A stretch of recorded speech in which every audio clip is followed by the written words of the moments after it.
दोस्तों, पितृपक्ष में पितरों को मोक्ष की प्राप्ति के लिए पिंडदान और तर्पण किया जाता है।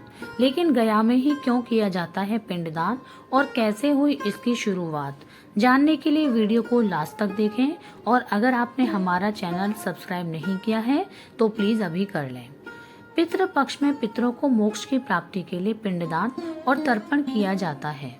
ऐसा करने से पितृदेव प्रसन्न होते हैं और साधकों को पितरों का आशीर्वाद प्राप्त होता है।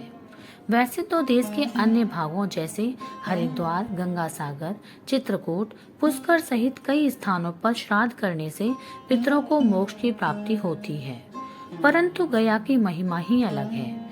कहा जाता है कि भगवान राम और सीता जी ने भी राजा दशरथ की आत्मा की शांति के लिए गया में ही पिंडदान किया था।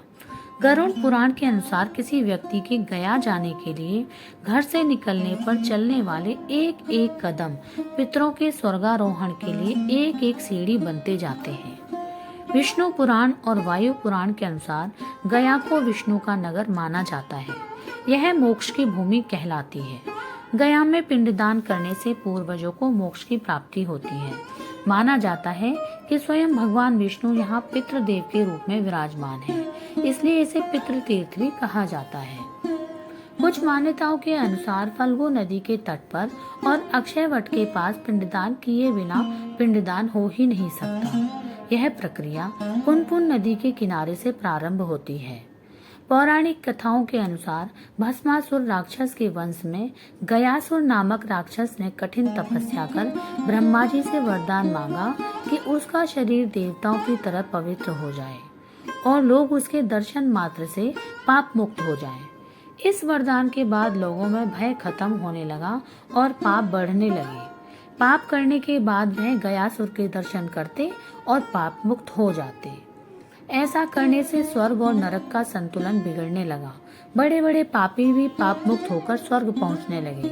इन सब से बचने के लिए देवतागण गयासुर के पास पहुंचे और यज्ञ के लिए पवित्र स्थान की मांग की। तब गयासुर ने अपना शरीर ही देवताओं को यज्ञ के लिए दे दिया और कहा कि आप मेरे ऊपर ही यज्ञ करें। जब गयासुर लेटा तो उसका शरीर 5 कोस में फैल गया और यही 5 कोस आगे चलकर गया बन गया और गयासुर के पुण्य प्रभाव से वह स्थान मोक्ष तीर्थ के रूप में जाना जाने लगा। गया में भगवान विष्णु स्वयं गदाधर के रूप में विराजमान है। गयासुर के विशुद्ध शरीर में ब्रह्मा, जनार्दन, शिव तथा प्रपितामह निवास करते हैं। इसलिए पिंडदान व श्राद्ध कर्म के लिए इस स्थान को उत्तम माना गया है। गया में पहले विविध नामों से 360 वेदियां थी जहां पिंडदान या श्राद्ध कर्म किया जाता था, परंतु उनमें से अब केवल 48 ही शेष बची हैं। धन्यवाद।